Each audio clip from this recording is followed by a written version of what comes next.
What would drive someone to leave everything behind and gamble their future on a patch of dirt hundreds of miles from anything they'd ever known? For millions of families in the late 1800s and early 1900s, the answer was one word: land. But behind every poster promising fertile soil and freedom was a brutal reality that crushed the dreams of those who believed it. The Homestead Act of 1862 was a calculated push by the U.S. government to populate the West. It offered 160 acres of federal land to anyone over 21 who could pay a small fee and live on it for 5 years. On paper, it sounded like opportunity. In reality, it was economic roulette. Over 1.6 million claims were filed, but by 1900, only about 40% succeeded. Many of the failures weren't due to laziness, but to the land itself. Much of the available land was in the arid plains, prone to drought, erosion, and extreme temperatures. Settlers encountered soil that was almost impossible to plow. In regions like western Kansas or eastern Colorado, the soil had never been tilled. Breaking that ground required immense labor, often with inadequate tools. Steel plows would snap. Wooden ones splintered. Families spent weeks clearing just a few acres. Homes were made of sod because trees were rare. A typical soddy used bricks of grass and dirt stacked like stone. They were cool in summer and insulated in winter, but collapsed in storms and leaked during rain. Insects thrived in the walls. It wasn't uncommon to wake up with snakes or rodents sharing the bed. The weather was brutal. Blizzards could last days, isolating families and killing livestock. The winter of 1886-87 wiped out over 75% of cattle in parts of Wyoming and the Dakotas. Summers brought dust storms that stripped fields bare. In 1880, Minnesota farmers reported crops buried in sand. Rain could vanish for weeks, then return in destructive floods. Locusts were a recurring horror. The 1874 Rocky Mountain locust swarm covered nearly 200,000 square miles across the Midwest. Farmers watched helplessly as every green thing disappeared. Some even reported the insects eating leather harnesses and wooden tool handles. Many settlers came from cities or Europe and knew nothing of dryland farming. They didn't understand crop rotation, irrigation, or prairie soil conditions. They planted eastern crops like corn and wheat, expecting the same results. Most failed. Medical help was nearly non-existent. In rural Nebraska, a single doctor might serve 500 square miles. Women often died during childbirth. A Kansas journal from 1891 recorded that in some counties, 1 in 6 births resulted in the death of the mother or child. Children were expected to work. By age 7, most helped with livestock, fetched water, or collected firewood. Few had time for school. Those who did often walked several miles each way, even in winter. One-room schools had one teacher for all grades. Books were reused for years. Paper was a luxury. Food security was never guaranteed. When crops failed, families lived off dry beans, lard, cornbread, and whatever animals they could catch. The U.S. Census of 1900 recorded more than 40,000 abandoned homesteads. Most failures were due to starvation, debt, or mental breakdowns. Prairie madness was real. Isolation and environmental stress broke people. Diaries describe fathers walking into snowstorms and never returning. Mothers went weeks without speaking. Children grew up in silence, watching their parents erode. Railroads played a critical role in shaping settlement patterns. Companies like Union Pacific and Great Northern lobbied aggressively for homesteading, knowing that settlers meant freight. Some railroads even created false maps, exaggerating rainfall zones to attract farmers. Many settlers arrived in regions with half the promised precipitation. The result? Crop failure, famine, and foreclosure. Religious institutions provided more than sermons. In areas with no medical care, pastors often functioned as doctors, grief counselors, and community leaders. Churches were among the first permanent structures built, serving as schools and gathering points. For many, their spiritual beliefs were the only force keeping them from collapse. By 1910, mechanization had barely touched these farms. Tractors existed but were rare. Most work was still done by hand or with mules. A team of horses could only plow about an acre a day. A family trying to meet the Homestead Act's 5-year improvement clause had to work relentlessly just to survive, let alone get ahead. Despite this, newspapers in cities painted homesteading as a noble pursuit. Political cartoons mocked those who failed. The public didn't see the frostbitten fingers, the funerals without coffins, or the endless days where nothing grew and nothing moved but wind. Homesteading wasn't noble. It was desperate. It wasn't the American dream. It was a national experiment paid in blood, sweat, and lives. These weren't pioneers in triumph. They were survivors in a land that often didn't want them. A day that never ended. What did it take to survive a single day on a 1900s farm? From the moment the first sliver of dawn touched the horizon, the answer was clear: everything. Farmers and their families didn't just work hard. They lived in a cycle of physical strain and mental pressure that left no room for rest, error, or indulgence. Most days began by 4:30 a.m., not by choice, but by necessity. Oil lamps were lit, and fires stoked before the sun rose. Men dressed quickly in the cold, regardless of the season. Their first task: feed the animals. Cows, pigs, chickens, and horses all needed attention before a single bite touched a human mouth. Milking was manual. A skilled farmer could milk 6 to 8 cows an hour, twice a day. But cows didn't care about weather, blizzards, rain, or heat waves. Milking was non-negotiable. Buckets were carried to and from the barn, heavy and spilling, often in complete silence. After livestock chores came breakfast, typically by 6 a.m. It wasn't leisurely. Women, often awake as early as men, cooked over wood-burning stoves using ingredients preserved by hand: salt pork, lard biscuits, molasses, and wheat coffee. Meals were consumed quickly. No one lingered. Then the field work began: plowing, seeding, harvesting, depending on the season. A man with a team of horses could expect to plow roughly 1 acre in a day. That acre was often littered with rocks, roots, and uneven ground. Blisters, sunburn, and exhaustion were constants. Women's labor was no lighter. They tended vegetable gardens, smoked meat, washed clothes in icy water, boiled everything over open fires, and tended to children. Laundry could take 10 hours a week. Ironing required heated metal tools, weighing 5 to 10 pounds each. If there was a child under 3 in the home, most women carried them on their backs while they worked. Children joined in by age 5. Tasks varied by age and strength: collecting eggs, chopping kindling, pulling weeds, feeding calves. Teenagers could be assigned a full plow team. School attendance dropped during planting and harvest months. In Iowa, attendance data from 1905 showed rural children missed 30% of the school year due to farm duties. Lunch, often called dinner, came around noon. Again, simple but hearty: bread, stewed beans, cured meat. After a 30-minute break, work resumed. Machinery was rare. By 1910, only 2% of farms used gasoline engines. Most labor relied on muscle, human or animal. The afternoon was used to repair fences, mend tools, clean out animal pens, or fetch water. If a well was shallow, it could dry up by summer. Then families walked miles with buckets or barrels. A family of 4 needed 10-15 gallons a day, just for cooking and drinking. Accidents were constant. Saws slipped, hooves kicked, fireplaces flared. With no modern medicine, infections spread fast. A 1903 report from the American Medical Association estimated that rural farm injuries had a 20% fatality rate due to delayed care. Supper came at dusk. It was a moment of quiet, but not luxury. Food was repetitive and rationed carefully. Sugar, coffee, and flour were bought once a month, if the family had credit. There were no snacks, no refrigeration. Everything was cooked and eaten on the same day. Evening wasn't rest. It was repair time. Clothes were mended, harnesses were stitched, tools sharpened. Children studied by lamplight if they weren't asleep from fatigue. On average, a rural family got 5 to 6 hours of sleep per night, often broken by animal noise or infant cries.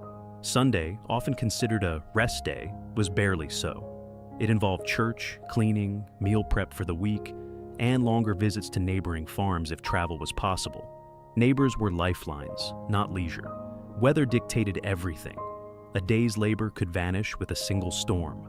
In August 1901, Kansas lost 30% of its wheat crop to an unseasonal hailstorm. No insurance, no recovery.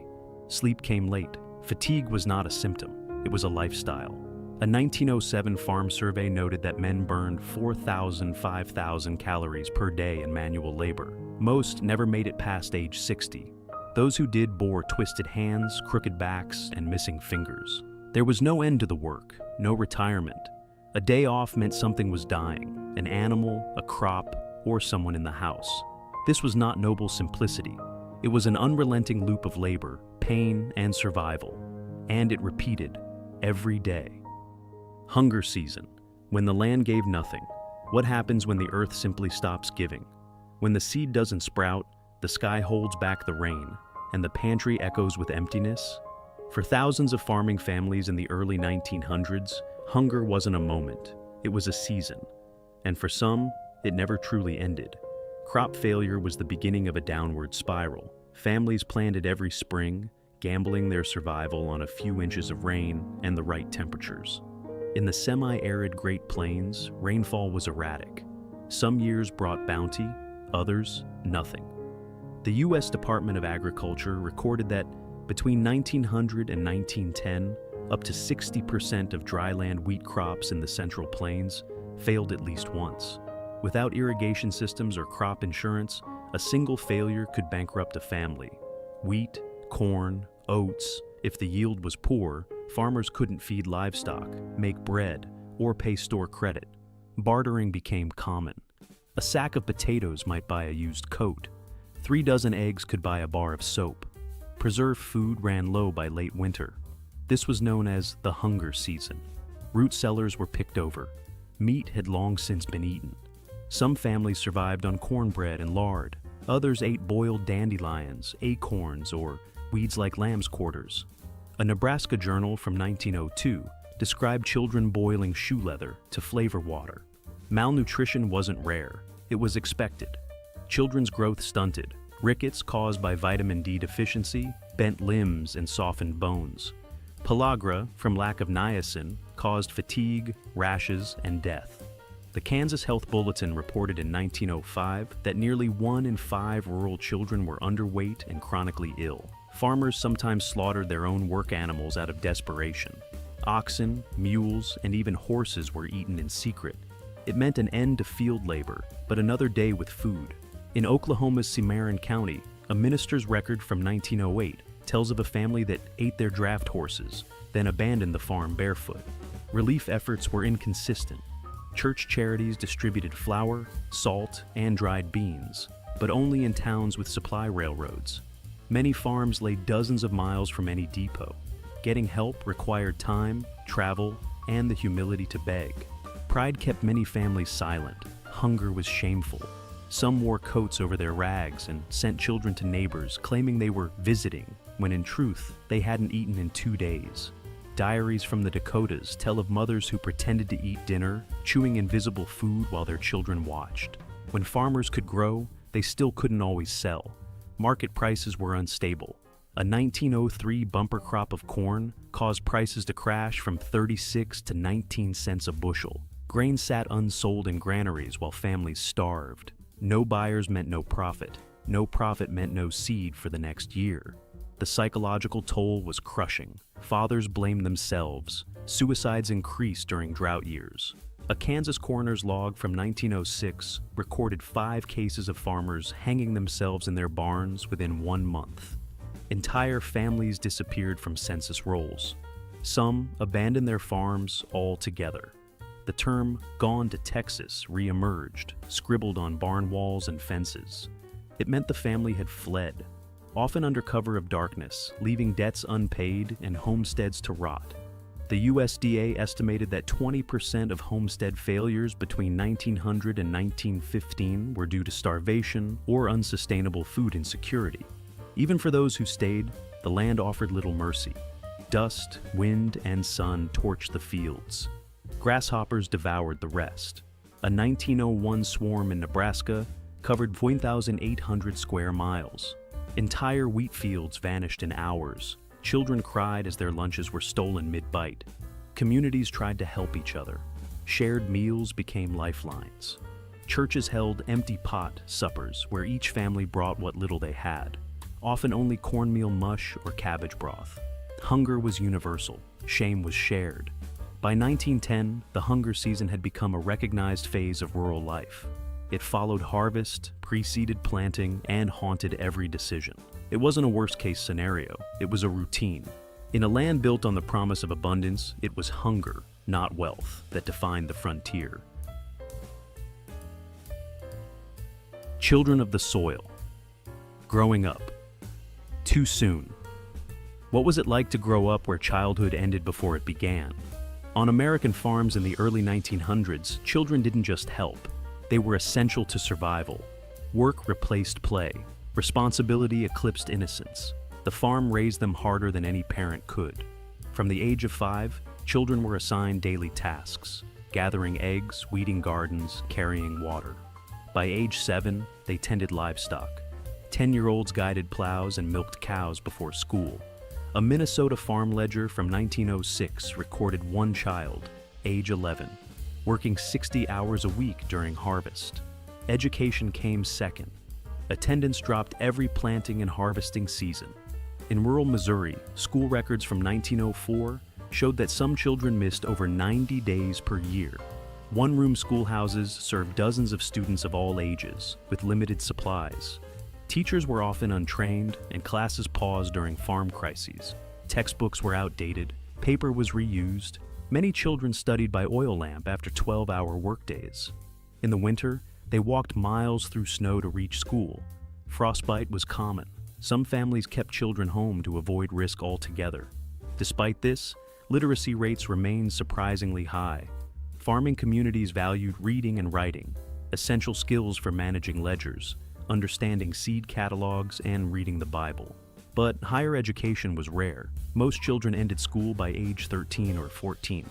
Girls had no easier path. Beyond schooling and chores, they were expected to help raise siblings, cook, preserve food, mend clothing, and tend gardens.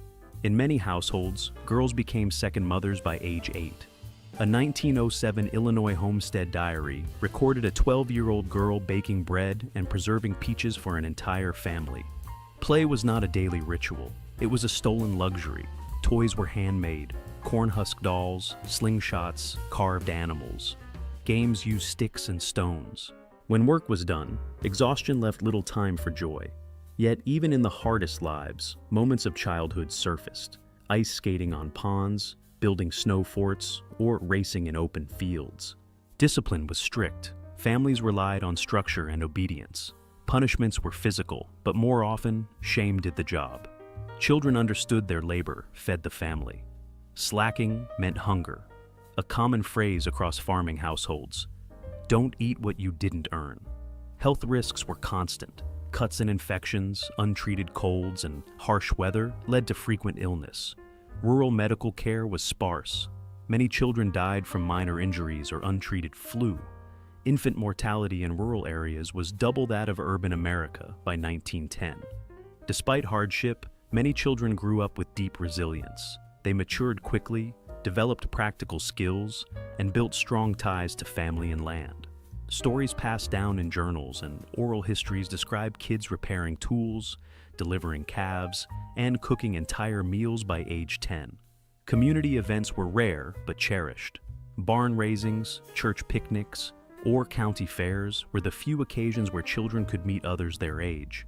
For many, it was their only glimpse of a wider world. Farm childhood was not defined by toys or comfort. It was defined by duty.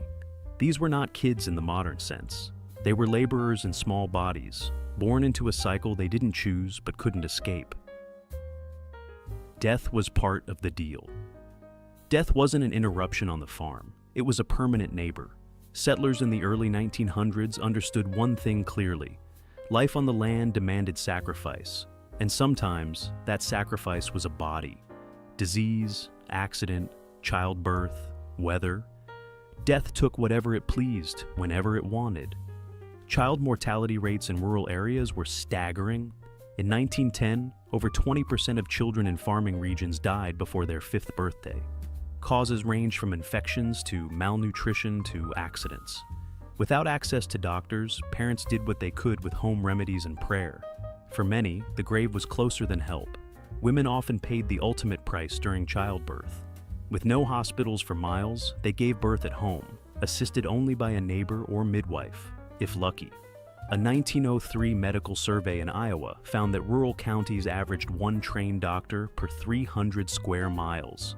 Infection was common, hemorrhage often fatal. Maternal mortality rates on farms were nearly double those in cities. Burials happened quickly. Wooden coffins were handmade. Grave plots were dug in frozen ground with axes. Winters made burial impossible in some areas. Bodies were kept in barns or root cellars until the thaw. Homemade markers, often just a carved plank, were the only tribute.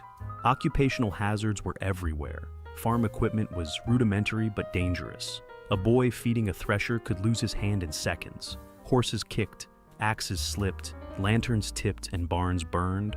A Wisconsin agricultural report from 1908 listed 113 farm fatalities that year, nearly one every 3 days. There were no safety regulations. Children climbed haylofts, operated plows, and rode wagons without harnesses. Drownings in water troughs and wells were not uncommon. Accidents weren't freak occurrences, they were part of the lifestyle. Disease moved quietly. Typhoid spread through unfiltered well water. Tuberculosis lingered in households for years. Measles, diphtheria, and whooping cough could wipe out entire families. Vaccinations were limited. Rural mail occasionally delivered public health notices, but enforcement was non-existent. When epidemics hit, isolation became death sentences. Doctors might not arrive for days, if at all. In Montana, in 1905, a flu outbreak killed 17 people in a farming valley of 200 before aid arrived. The bodies were buried by neighbors who themselves fell ill days later. Mental illness was widespread and ignored. Prairie madness wasn't a metaphor, it was a diagnosis. Months of isolation, backbreaking labor, failure, and grief shattered minds. Diaries recount breakdowns, hallucinations, and suicide. Men walked into the cold. Women locked themselves in barns. Children stopped speaking. Violence wasn't unheard of.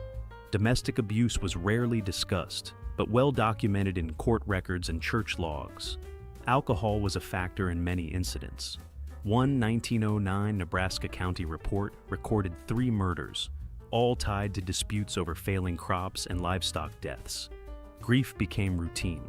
Families lost multiple children, neighbors vanished, cemeteries filled. A photograph from 1907 in North Dakota shows a single-family plot with 7 crosses, 5 under the age of 10. Religion offered structure, but no answers. Funerals were held in barns, fields, or open prairie. Psalms were read by candlelight. For some, faith gave purpose. For others, it gave nothing. In crisis, belief was either hardened or lost. Despite the constant shadow of death, communities kept moving. They rebuilt barns after fires, tilled fields after funerals, and gave birth again after stillbirths. Life didn't pause. It simply continued because it had to. Death was never far. It didn't discriminate by age, strength, or goodness. It struck with sudden violence or slow certainty. And every farmer, mother, and child knew that from the day they arrived on the land. This wasn't tragedy. It was routine. On the frontier, death wasn't a failure. It was part of the deal. Faith and firelight. When God was all you had. When nothing else was left, faith remained. For the American farmer of the early 20th century, religion wasn't just belief. It was structure, hope, and survival. In an isolated world without modern medicine, social services, or safety nets, the church was all 3. Sundays were sacred. Even during harvest or blizzard, families traveled miles by wagon to reach a chapel. In some regions, churches met in barns or homes. Services were long and often shared between denominations. A single preacher might serve 4 towns, rotating weekly. The Bible was more than scripture. It was the family's most important book. Children learned to read using its verses. It offered a moral compass, a community language, and a sense of permanence. In homes with no radio or newspaper, the Bible was the only literature read aloud.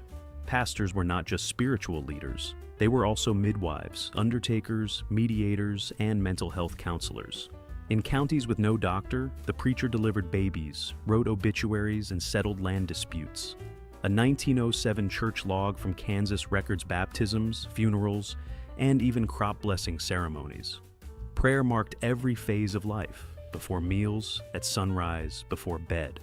It accompanied plowing, calving, illness, and storms. Entire communities gathered to pray for rain or a neighbor's recovery. Faith rituals filled the void left by medicine and government. Singing bound communities. Hymns were passed down orally.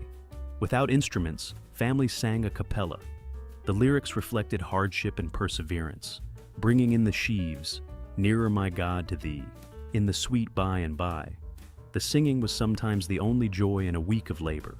Religious holidays gave the calendar structure. Christmas was modest, homemade gifts, scripture readings, and community meals.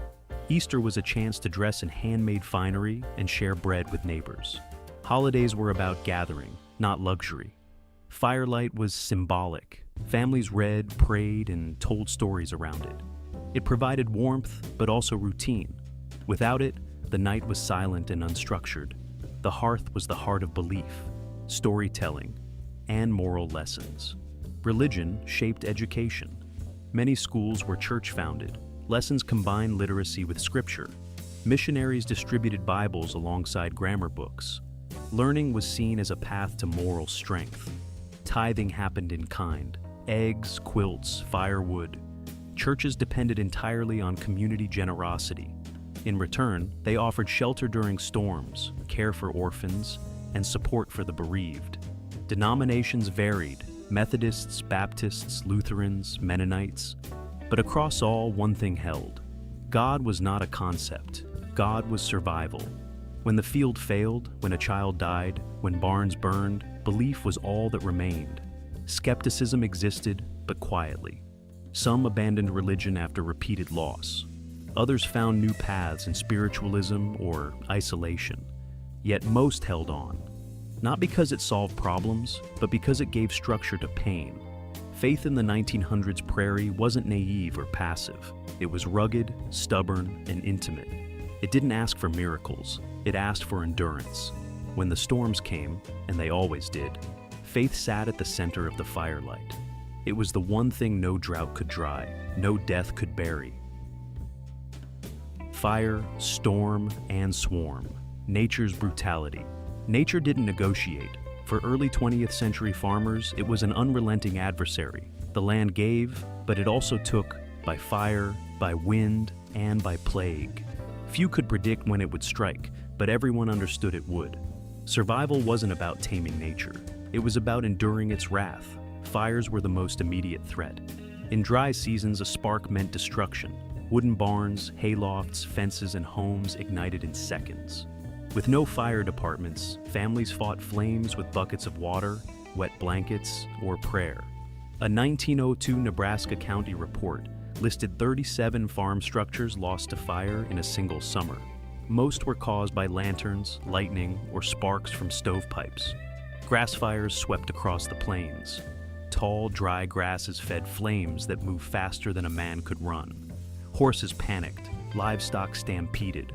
A family in Kansas lost their home, and 5 milk cows in 1909, when a lightning strike ignited the prairie. The fire burned through 300 acres in under 3 hours.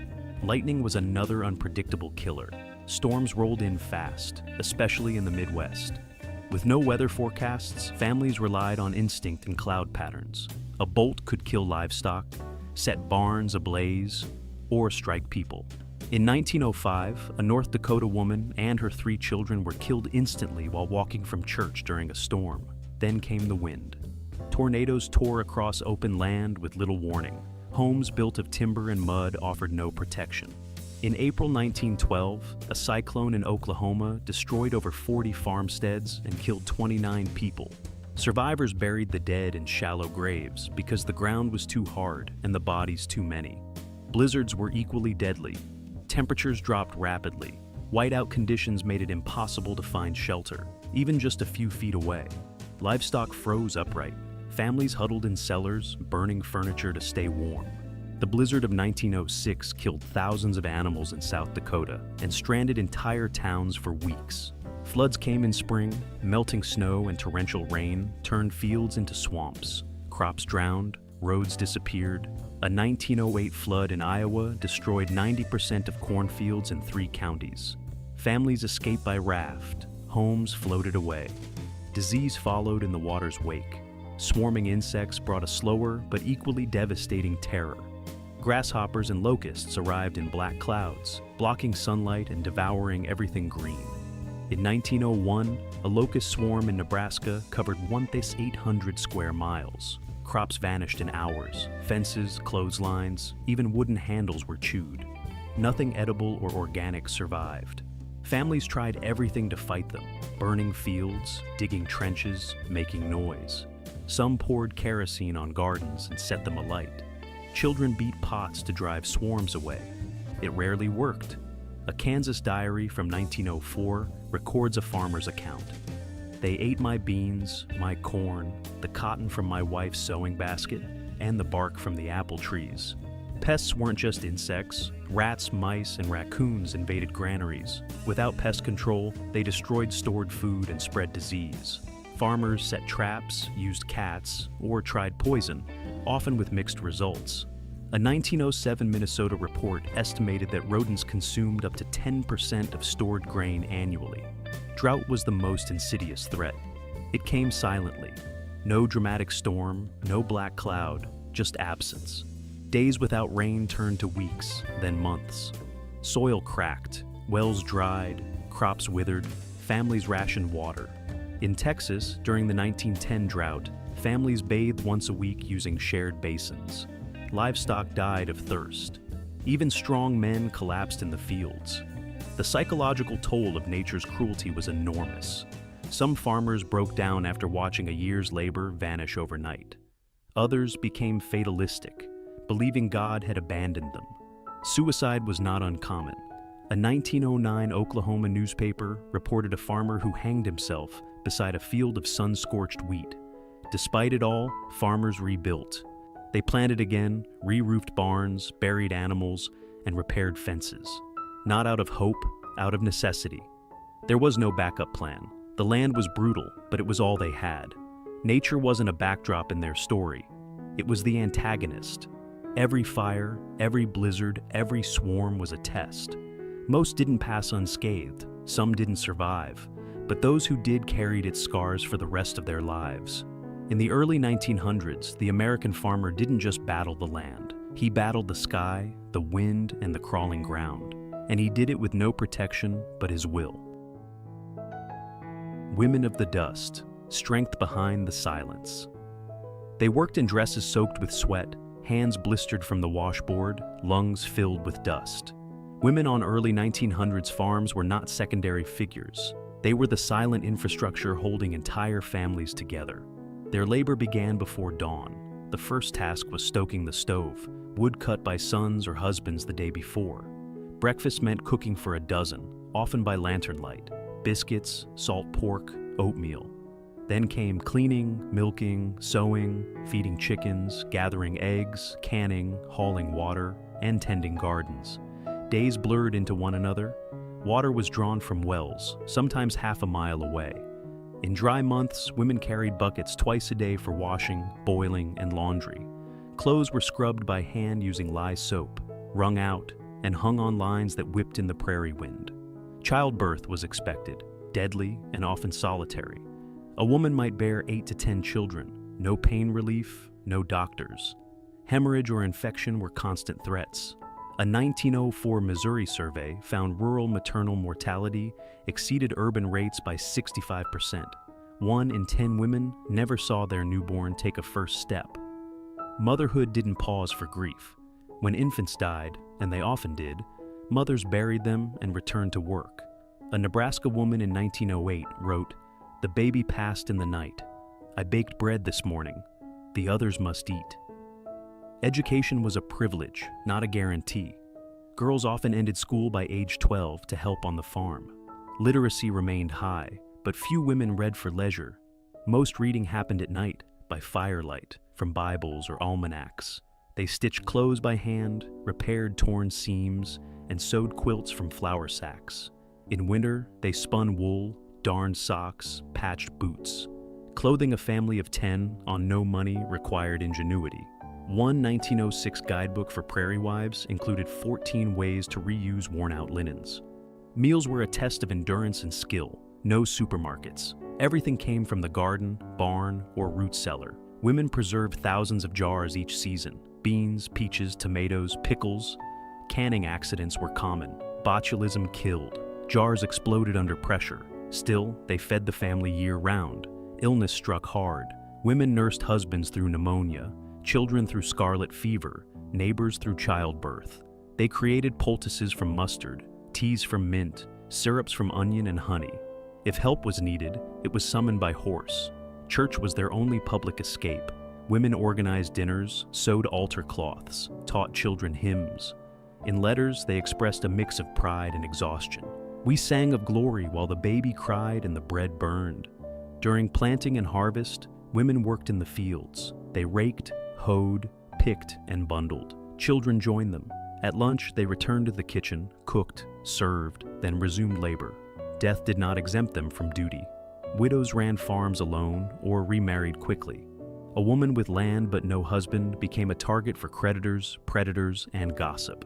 Yet many endured. In Kansas by 1910, 1 in 7 homesteads was run by a single woman. They built social structures where none existed. Sewing circles doubled as emotional lifelines.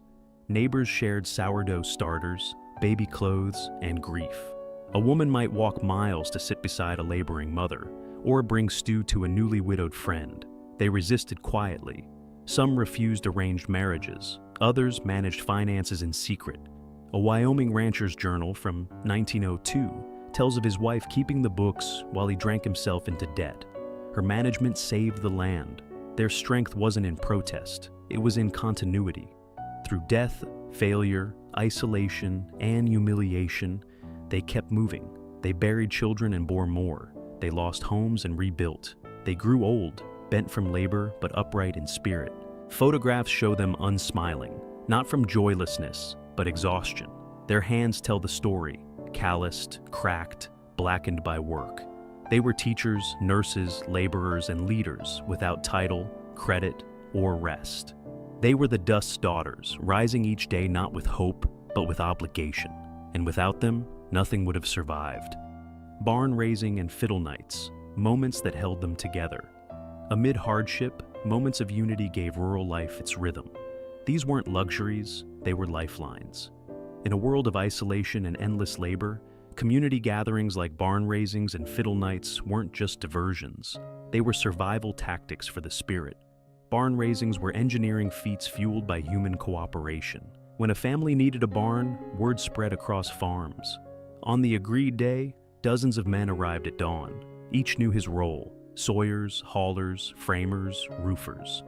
The work was dangerous, fast-paced, and unrelenting. Injuries happened. But by sunset, a structure stood where none had been that morning. Meanwhile, women prepared food for 40 or more.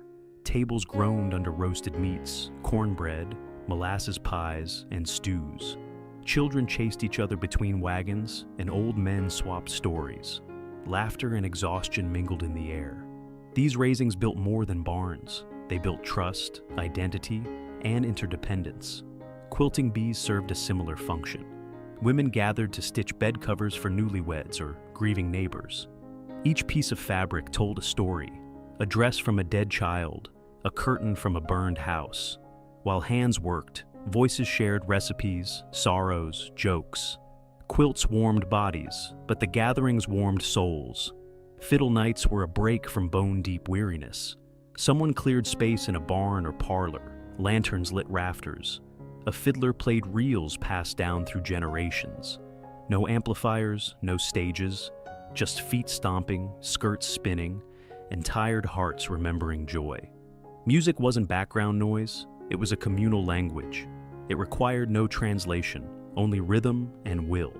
Old folk tunes like Soldier's Joy or Turkey in the Straw sparked stomps from boots and claps from hands calloused by labor. For a few hours, farmers became dancers. Widows laughed, teenagers flirted, life resumed its pulse. Corn husking parties, apple peelings, and barn dances all provided structure for celebration.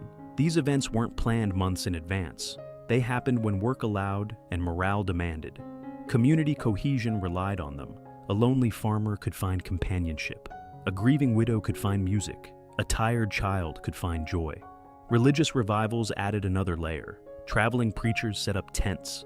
Whole counties came. Songs echoed across prairies. People cried, confessed, forgave.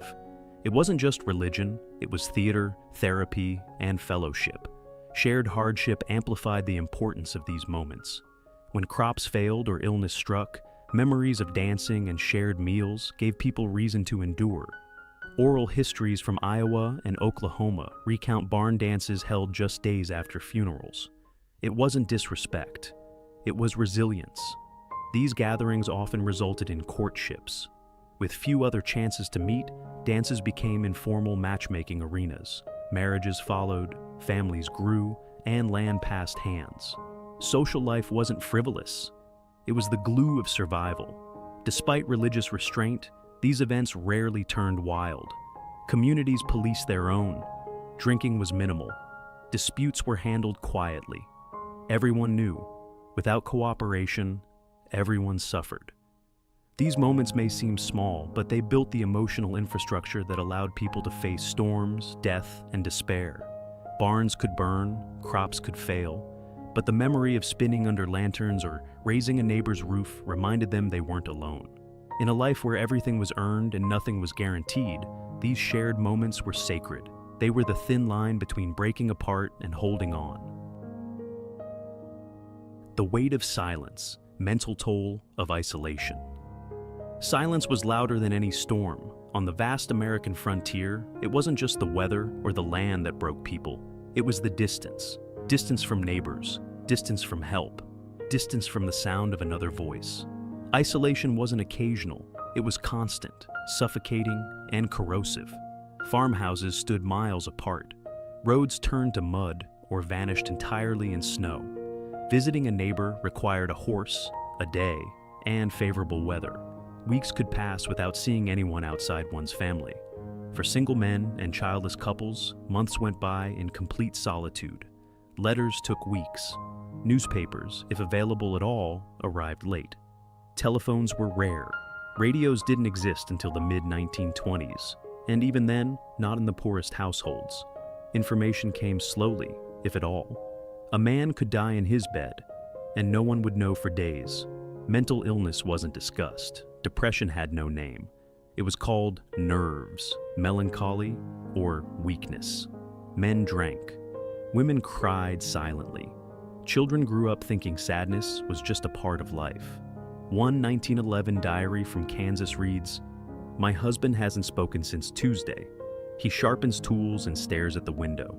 Seasonal affective disorder plagued families during long winters. With no electricity, homes went dark by late afternoon. Families gathered in one room to conserve warmth. The wind howled, the walls groaned, and silence pressed down like snow on a sagging roof. Cabin fever was real. A Nebraska woman in 1908 wrote of burning her own embroidery out of rage. A Minnesota farmer walked 12 miles in a snowstorm just to see another human face. Many families kept diaries not for posterity, but for sanity. Writing was their only outlet. Children weren't spared. Isolation made schooling irregular or impossible. One-room schoolhouses closed in storms or were unreachable in spring floods. Socialization was minimal. Shyness hardened into anxiety. A child raised in silence often became an adult who avoided conversation. For women, the burden was doubled. Their work chained them to the homestead. Men at least ventured to town for supplies or community meetings. Wives might go months without seeing anyone but their children. Postpartum depression went untreated. The loss of a child brought no counseling, no reprieve, only more chores. Suicides weren't uncommon. A Missouri coroner's ledger from 1905 shows spikes in suicides during drought years and winters. One man drank lye. A woman walked into a frozen river. Most left no notes, only exhausted, empty homes. Religion provided some relief. Faith framed suffering as meaningful. Scripture readings filled the silence with structure. Psalm 23 was repeated like a mantra. But even faith had limits. When crops failed year after year, some turned bitter. Others stopped praying altogether. Subtle coping mechanisms emerged. Men whittled for hours, not for utility, but for escape. Women memorized hymns. Some families created imaginary friends or told long, serialized stories over dinner. These acts weren't childish. They were survival tools. Towns organized traveling lectures and vaudeville shows to break the monotony. Itinerant preachers, snake oil salesmen, and folk musicians brought temporary relief. A 1907 Indiana Flyer advertised a Chautauqua wagon, a mobile stage that delivered sermons, songs, and Shakespeare to the prairies. Even when surrounded by family, loneliness endured. Marriages frayed under silence. Without shared interests or external social life, couples drifted. Some divorced unofficially, living under one roof but never speaking. In 1906, a South Dakota judge annulled a marriage after learning the couple hadn't spoken in 3 years. Mail-order catalogs like Sears became lifelines, not just for goods, but for connection. Reading product descriptions gave people a glimpse into another world. Catalogs were read aloud, pored over, and passed between neighbors like prize books. Pets played a crucial role. Dogs, cats, even chickens became companions. A 1910 letter describes a farmer training a pig to come when called, just to have someone respond. Livestock weren't just property, they were therapy. Isolation shaped worldviews. It bred suspicion, superstition, and fierce independence. People didn't trust outsiders. Gossip filled gaps where news was absent. Rumors moved faster than truth. In some communities, entire families were shunned based on a misunderstood letter or illness. But isolation also bred resilience. People learned to sit with their thoughts. They built inner lives as sturdy as their barns. They didn't seek entertainment, they created it. Stories, songs, carvings, quilts, art from silence. The weight of that silence left the marks that lasted generations. Some descendants speak of grandfathers who never smiled, grandmothers who never hugged. Emotional reserve wasn't coldness, it was inheritance. To survive the early American farm wasn't just to till soil or weather storms. It was to endure the slow grind of nothingness, to wake each day with no promise of company, news, or change, and still to do the work, to listen to the wind and respond with labor. The ones who left, why some walked away by the early 1900s, thousands of Americans who had once fought for land, built farms and raised barns, made a decision few dared to speak about. They walked away. Abandonment wasn't weakness. It was often the last rational act in a system that asked too much and gave too little. Farming required relentless sacrifice. Droughts could wipe out a year's worth of labor. In 1901, Kansas farmers watched clouds pass them by for 112 consecutive days. Crops withered, wells dried, animals died in open fields. Bank loans, made in optimism, turned into death sentences. Debt was inescapable. Equipment, seed, livestock, most were bought on credit. But when harvests failed or prices plummeted, farmers defaulted. By 1910, 1 in 5 Midwestern farmers had lost their land. Foreclosures weren't just financial events, they were social humiliations. Notices were posted in town halls, belongings auctioned, neighbors watched. Mechanization added pressure. Tractors and threshers promised efficiency, but they were costly. Those who couldn't afford them fell behind. Others mortgaged land to buy them and ended up bankrupt when machinery failed or didn't deliver on promises. Some left because the dream had changed. The Homestead Act had promised 160 acres to anyone willing to stay 5 years. But what looked like paradise on a government map was often uninhabitable. Soil was poor, trees were absent, winters froze livestock where they stood. Others left due to sheer exhaustion. The human body can only take so many years of sunburn, frostbite, and malnutrition. A South Dakota man in 1907 wrote, "My back's broke, my hands bleed, the land doesn't care." The emotional toll was immense. Suicide notes from the time often cited failure, shame, and despair. A Minnesota farmer wrote, "I have given this land everything, it gave me nothing." Some escaped for opportunity. Cities offered factories, steady wages, and anonymity. Between 1900 and 1910, rural to urban migration increased by 32%. In Chicago and Detroit, former farmers became machinists, dock workers, or janitors. The pay was low, but it was consistent. You didn't need rain to earn it.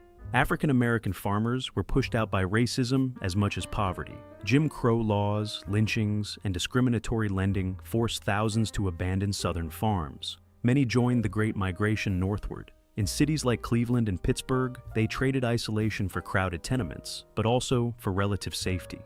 Some left because they'd lost family. A widow with 6 children and no help couldn't keep a farm going. When disease claimed a husband or frost killed a child, the land became a graveyard rather than a sanctuary. Others were dreamers who never belonged to the soil. Artists, thinkers, readers. They had tried farming because they'd been told it was noble. But nobility didn't pay the grocer. And when dust filled their lungs and poetry couldn't feed the chickens, they left. Railroads made escape possible. A ticket bought in desperation could carry someone hundreds of miles from failure. Some walked away at night, leaving tools behind. Others sold everything for pennies and vanished. Letters stopped. Neighbors guessed but never asked. Communities judged the ones who left. They were seen as traitors to the land, cowards. But many who stayed envied them. In a 1909 Iowa diary, a farmer wrote, "Tom left his fields today. I called him a quitter. But I wonder if he's finally free." Not all departures were permanent. Some returned years later with savings, education, or new ideas. Others wrote letters urging family never to follow them. One woman in St. Louis told her sister, "I miss the wheat, but not the hunger." The stories of those who left are often absent from rural mythology. We celebrate the survivors, the stoics, the stubborn. But those who walked away carried wisdom too. They recognized the limits of endurance. They knew when enough was enough. In truth, survival on the early farm wasn't just about strength. It was about luck. Weather, illness, markets, war, none could be controlled. And for many, leaving wasn't failure. It was the first act of reclaiming a life. They traded fields for factories, barns for brick, silence for sirens. Their backs straightened, their hands healed. They worked night shifts instead of night plows. And while they never forgot the land, they no longer owed it everything. To leave was to choose something rare on the frontier, self-preservation. And though their footsteps vanished into dust, their decision echoed. When the land took you back, the land didn't forgive, it didn't bargain. It took, and sometimes, it took everything. By the end of the day, the end of a season, or the end of a life, the land always reclaimed what was borrowed. Graves dotted every prairie. Family plots often stood just beyond the farmhouse, marked by wooden crosses or stones carved by hand.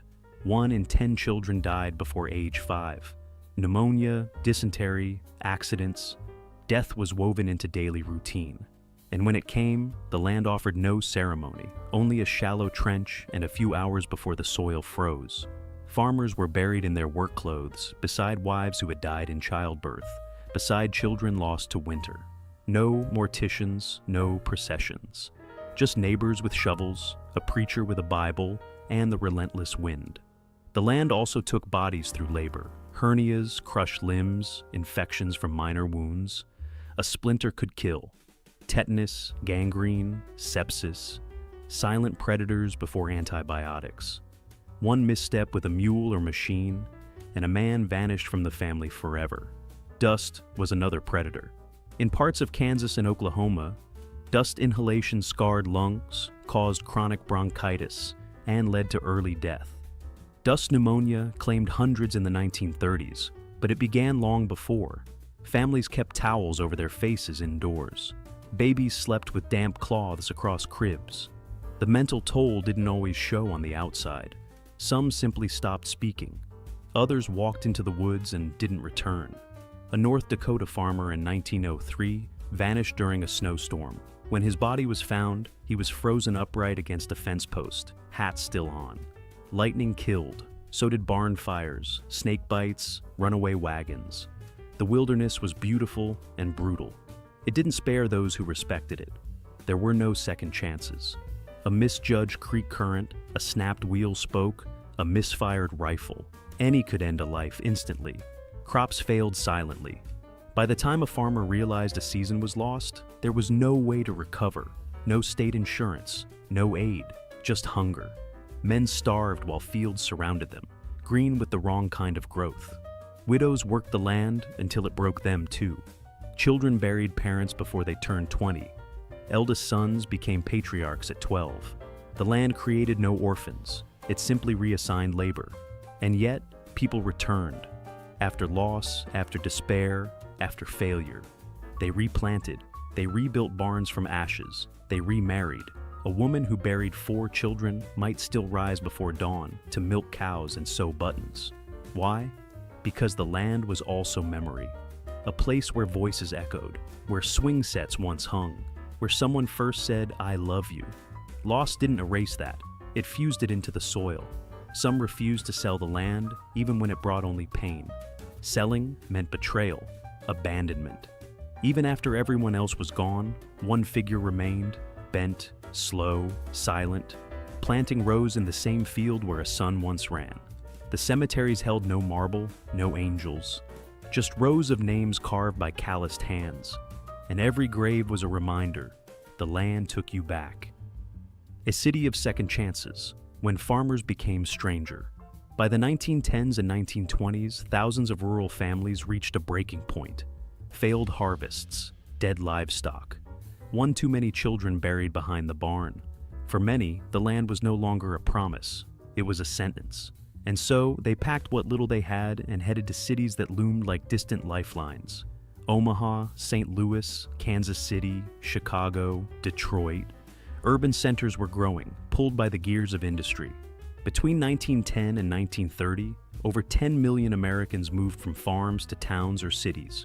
Entire counties in the Midwest saw population declines, while urban areas doubled. Some brought skills, blacksmithing, carpentry, sewing, and adapted fast. Others struggled.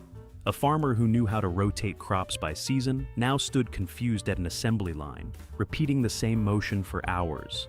Women who had run households with military precision found themselves cleaning strangers' floors for pennies. Children worked too, selling newspapers, delivering coal, or bottling soda in basement factories. It was a different kind of hard life, but to many, it at least offered cash. Predictability, a chance. Factory work paid steady wages. It didn't depend on rain or frost. The Ford Motor Company paid $5 a day. A revolution in 1914. Former farmers stood shoulder to shoulder with immigrants from Italy, Ireland, Poland. Their hands bled the same. But identity was hard to shake. Many newcomers clung to rural habits. Some brought chickens. Others tilled small gardens behind tenements. Neighbors mocked them as hayseeds. Accents and manners betrayed them. One former Kansas farmer was arrested in Detroit for slaughtering a hog behind a garage, a normal act back home. In these cities, many former farmers formed ethnic or regional enclaves. They gathered in Lutheran or Baptist churches. They opened grocery stores selling lard, pickled vegetables, or hard cheeses. Some founded co-ops, pooling money to buy housing or tools. Mutual aid societies helped pay for funerals and medicine. Not all transitions were permanent. Some men returned to the land after a year or two, unable to bear city air, noise, or the lack of stars. Others stayed, but never quite felt rooted. Letters sent to family back on the farm often read like confessions, full of longing, guilt, and the bitter taste of survival. Technology sealed the shift. The tractor replaced teams of horses. Electric pumps removed the need for hand-dug wells. By the late 1930s, large-scale agriculture pushed small farmers out for good. Cities became the future, but the past echoed. Many great urban stories began in a field. The father, who once plowed alone, now watched his daughter become a nurse, his son a machinist. Generations later, their grandchildren would learn about that old farmhouse only through a photo or a worn Bible page. Some brought the land with them. A man who once fought locusts now taught biology in a public school. A woman who gave birth in a sod house became a midwife in the city. The resilience remained, only the scenery changed. They weren't just escaping, they were rebuilding, rewriting what survival looked like. And so, in the crowded streets and tenement blocks, amidst the train whistles and factory horns, the story of the land lived on. In calloused hands now holding subway rails instead of plow handles. The land didn't forget them, and they never truly forgot it. Friends, this is the first time I've tried this format. If you don't like something, write about it in the comments. I will be glad to have your feedback. Also, don't forget to subscribe to my channel and like it. Share the video with your friend.